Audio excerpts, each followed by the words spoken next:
you remember that movie, The Big Chill? Remember when they sang that song? How there was a release that happened at that point? Because the wife released her husband to the friend. That's not the release we're going to be talking about today. I've been a part of spirituality, I guess, all my life because everything's spiritual, right?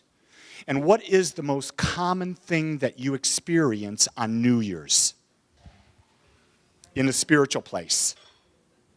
The burning bowl. We've all been a part of the burning bowl, right? That's where in the burning bowl ceremony, we write down that thing we want to release, and it's put, normally if it's done really well, it's put on flash paper. And we put that in the flash paper, and we go through this ceremony, and we light it on fire, and it goes poof, and it all disappears. Next day we wake up, or maybe 2 days later we wake up, and that thing we wrote down on that paper is still with us. Now, what's that all about? You see, that for me is metaphysics light.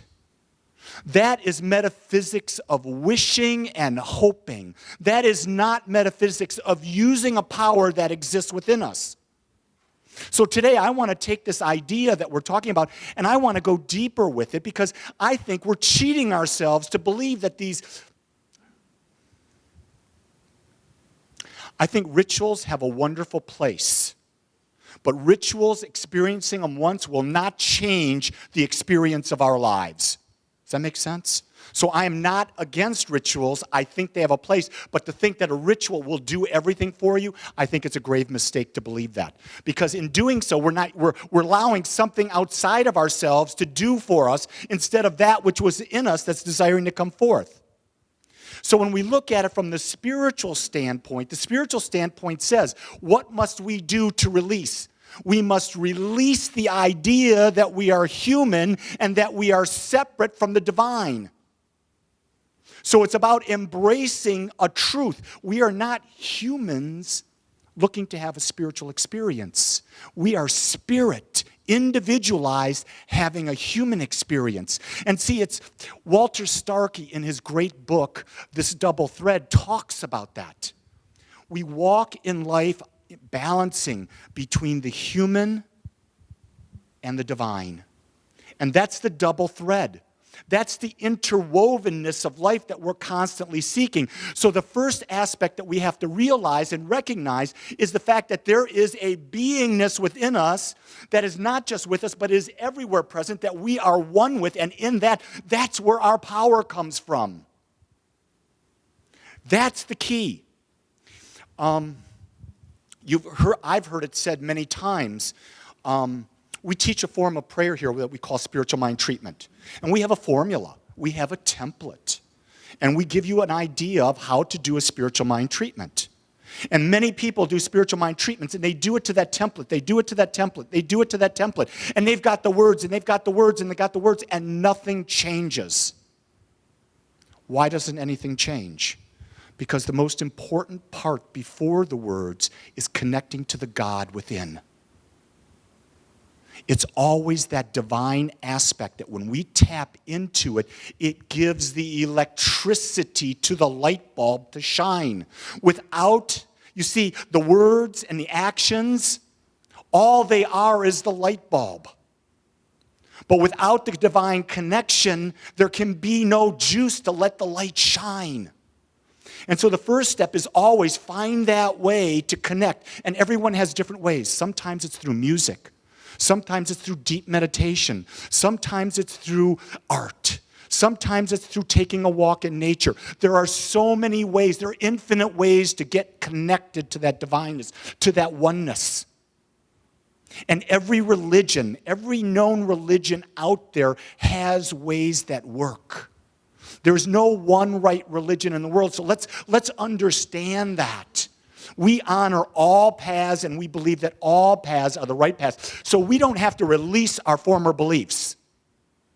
The interesting thing about this is when I found this idea of New Thought, which is what we teach, I was a Catholic by birth. And so I figured, well, I had to release my Catholic to be my new thought. And you see, that's impossible. It's impossible because our prior lives, our prior religion that we had is the foundation to everything we are. And we can't get rid of it all at once because if we do, we lose our foundation. But what we can do is we can expand that foundation one idea and one thought at a time. Does that make sense? You see, there's a foundation. Each of you has a foundation in your lives right now that is serving you, that is perfect where you are. Sometimes you'll hear from the platform, here's the ultimate. But realize we can't get there in one jump. Does that make sense? So to release all that we are in one moment, it is an impossibility because it's everything we are. We've got to have foundation. We are humans.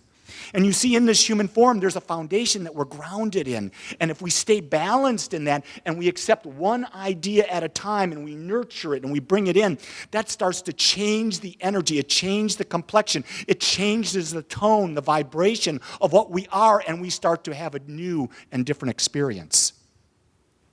So that first part of releasing is understanding who we are and the oneness that we are.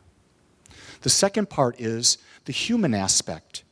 And in the human aspect, that's where we change our thoughts, our words, and our actions. See, this is the double thread of releasing. To release something, you don't just let it go. What are you putting in its place? Has to be there. So I want to go to this idea that this idea of releasing, and this is really the key to life, is a step-by-step process. And this step-by-step process is one that has to be done with great clarity. And the clarity that we're seeking doesn't come from others, but it comes from within us when we tap in, when we start asking the questions. So the first step we always ask, the first question we always ask is, who are we? And we talk about that day in and day out at Agape. Who are we? We are the individualizations of infinite source of God that has chosen to express and experience itself as us, and as that, we are all created equally in that every aspect of us is God. Every aspect of the power to create is equal with every human being. There is no difference. The only difference is how we use our minds to create from that point of consciousness. So when we can grasp the idea of who we are, that we are the oneness of God, then we can say, okay, so I'm that individualization. What makes me unique?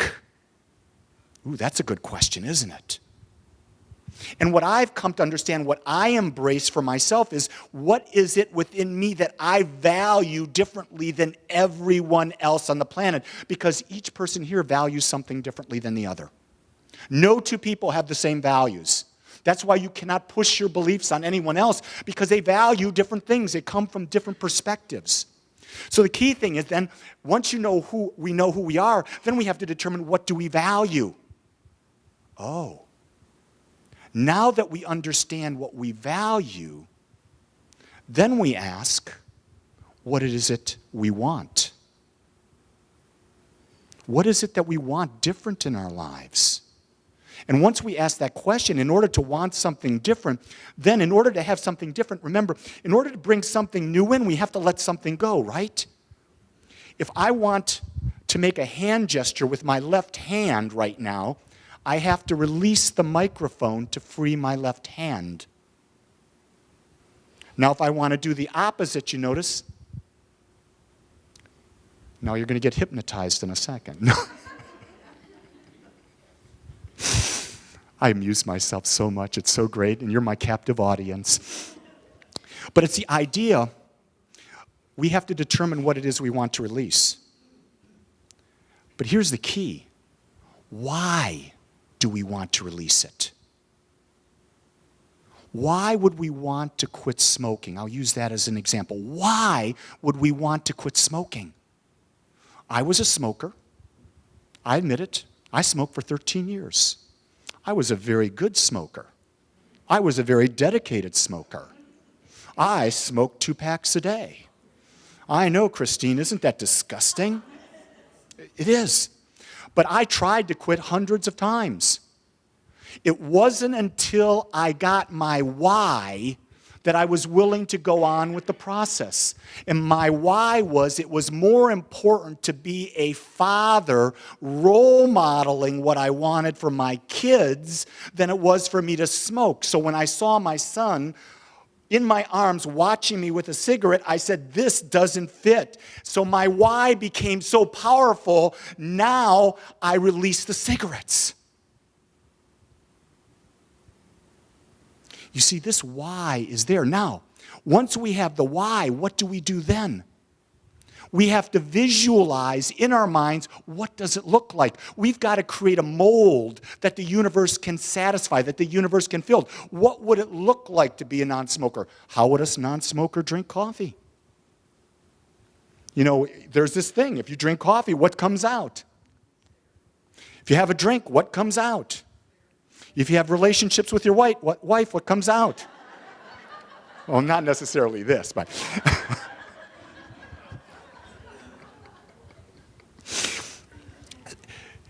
This is what's so great about God. God's got a sense of humor. Because God is always about freedom of expression. So determining this idea of why is so important. It is critical because it gives everything. One of the things I want to share with you then, once we know why and we visualize it, then we align all of our thoughts, words, and actions with, going back to step one, who we are.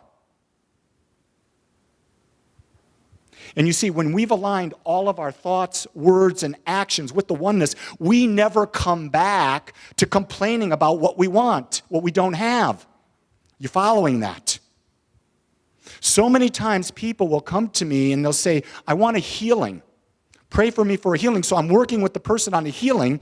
And as we're talking, 3 weeks later, we're conversing, we're about to go into prayer. And they said, and my condition is this. I've always had this. They go back into the story.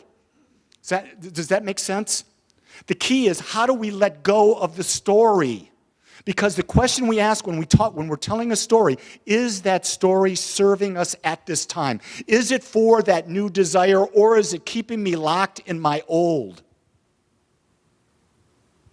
Now, a true friend, if they've heard the story, a true friend's probably heard that story, 30, 40, 50 times? Because isn't it always the case that when you get together with good friends, we're going to tell that story until it's been run over by a dead cat.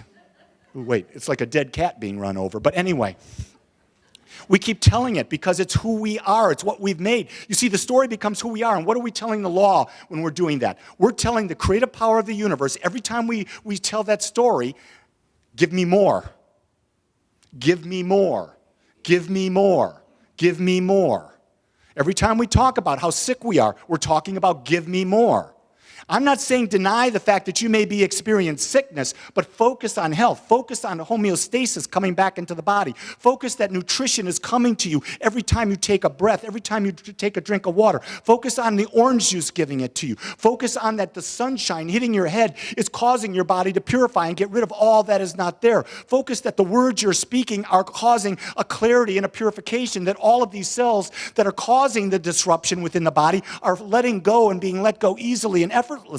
So you can be having the experience, but telling yourself and creating a different message within the experience. And when you're saying that message, the more we say it, the more we do it, the more we think it, it develops a belief. And when that belief is connected with the power, it is done. The healing or the manifestation takes place at that point. Here's the beauty that this is where we fall. We got to this point, right? We're doing all the work. We know the God. We know the oneness. And what happens now? We think we got it. I don't need to do this anymore. And what happens? We revert back to the old pattern. This is where persistence comes in. This is where we are building a spiritual, a mental, a physical, an emotional habit that will automatically create the type of life that we want. And science, it's not 21 days, it's like 68 days to build an average habit. A simple habit, longer. Quitting smoking, it's a hell of a lot longer than 68 days. Quitting caffeine, for me, was harder than quitting smoking. Being a vegan was even harder for me. You see, we start with the little habits that we want to change. Then we move up, and we move up. Here's an interesting point. The sure way to sabotage ourselves is to try to do two things at the same time. The mind cannot focus on two things at the same moment. You cannot feel pain and pleasure in the same moment. You can feel pain, and then you can feel pleasure, but you can't feel them both together. So my contention or my advice that I would offer to you is, if you're going to look to now start changing your life in any one way, you pick one thing. Not 3 or 4, but one thing, and you put everything in there for the next 60 to 90 days. I always like to look at it from the point of do it for a season. Doesn't that flow with nature? If you think about nature, everything really flows in 3-month cycles. So if you've got one thing right now, and it may be securing a perfect career or building up your perfect career, the next 90 days, that's the only thing you focus on changing in your life. If you're looking to focus on health, for the next 90 days, the only thing you focus on is health. If you're focusing on self-love, which is where I would always start, I would focus the next 90 days on self-love alone. Don't cloud the playing field. Pick one thing, use these tools, and see how the power in you does exactly what you want it to do. Sometimes the only judge is the judge within us. There is no expectation of you having or being anything at any time other than the one that you set for yourself. So if the greatest gift you give yourself, starting from today forward, is that you will not be such a tough judge. There's no one judging you. There's no God out there with a little scorecard. There's no Santa Claus over here with a little scorecard. There's your parents, if they're judging you, give them the raspberry. Blake, give your mom the raspberry. The idea is become the master of your life. And when you become the master of your life, you understand who you are. You know that you are the oneness that is God. You know what you value when you're the master, because a master knows themselves inside and out. The master also knows what is it they want to change. They know what they want to change. The master also knows what does it look like? What does it feel like? How can I be in that looking and feeling now, even before I have it? How can I be that energetic vibration? So the master creates this image that becomes everything around him. The master has identified why they want that image to demonstrate in their lives. They got it so that they can spurt it out to everyone. They talk about it everywhere they go. People are tired of hearing about it, but the master doesn't care. Then the master takes every thought, every word, every action. They start streamlining those thoughts, those words and actions toward that desired result, toward that desired sense of being. And the master never gives up. The master is so persistent that there is nothing that can get in its way and stopping. And if something gets in its way, the master says, it's okay, I'll start again. Because the master understands that to grow, we must make what we call mistakes. We will veer off the track. The master understands it's the law of cause and effect. It's a law of receiving things that tell us, are we in the right direction? Because the idea we may have today, a year from now, may be different. Along the way, what we feel, sense, and know adjusts itself, and we just gradually correct ourselves toward that which we want. But you see, the key thing is, this is a journey that the master takes on their own. Now, there are people all around that can support you, that you choose to have in your life to be that surrounding energy. But this is a journey. This is for me, The challenge is I'm on Lee's journey. And the only person that's going to help Lee on this journey is Lee. And what I've done is I've surrounded myself with wonderful people who tell me through feedback, whatever it might be, am I on my path? You see, whenever people give me feedback, it's telling me, am I on the path? And that's all feedback is. You get to take everything that everyone says, everyone does, everything that you're involved with, and it becomes feedback. It's a feedback mechanism coming in, coming in, coming in. And when you get that feedback, you decide, am I on my path? What is that feedback telling me? And how can I adjust myself to be on my path, not to appease another? You see, the second we try to please others, we take ourselves out of our goal, we've lost our path again. So the idea is release the binds of the past. Release the ideas that are no longer allowing you to be where you are. Release the idea that the past cannot be changed. The past is irrelevant. The past is to be grateful for.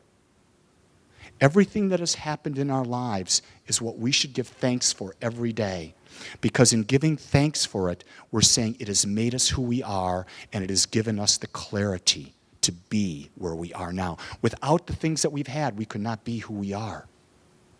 So it's not about releasing the gratitude for it. It's releasing the story about something that is holding us back. I don't know about you, but I don't celebrate New Year's Day because I truly believe that every day is a new beginning. I really don't celebrate Christmas because I believe that every day should be a Christmas day. See, I don't believe in the race consciousness that I've been brought up with, that we have to have specific days to do specific things, because every day is a gift. Every moment is a gift. And when we can start to embrace the idea that every moment is a gift, we start living from the perspective that we call the Christ consciousness, or the consciousness of oneness, the consciousness of love. And that's where we have our power. It's not about getting to the end result. It's being the presence that we see as the end results now on the journey. Because let me tell you something. The journey never stops. You will always be on a journey. Become comfortable on the journey, and you will have a joy-filled life. See, it's the journey to Christmas that's fun. It's the journey of putting up the lights. It's the journey of decorating. It's the journey of connecting. It's the journey of the presence. After the gifts are given, what normally happens? Big letdown. Biggest time of depression in the United States is that day right after the gifts are done, because it's a letdown. We've attached ourselves to this idea that it's the gifts that make us. It's not that. That's why this Christmas thing is an energy. It's an energy, a consciousness of oneness, of love, of completeness.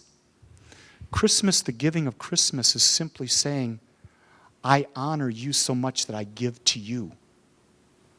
And I receive from you because you love me. And what we've done is we've affirmed the natural flow of life. See, life is about giving and receiving.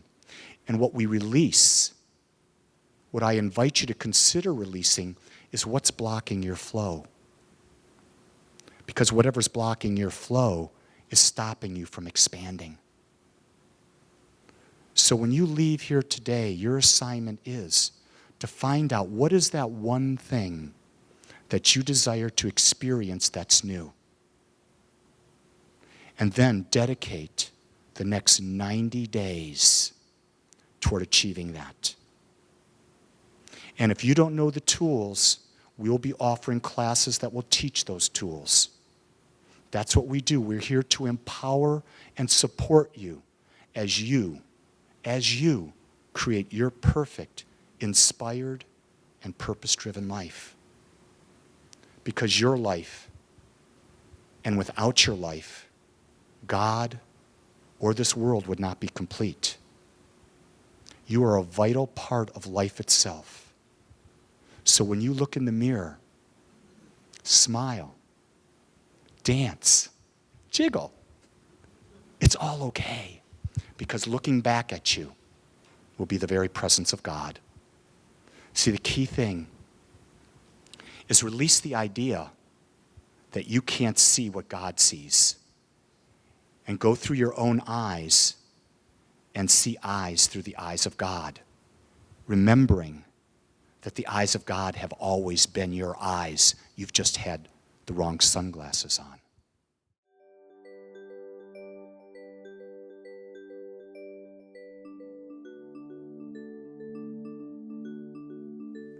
I want to thank you for joining us today.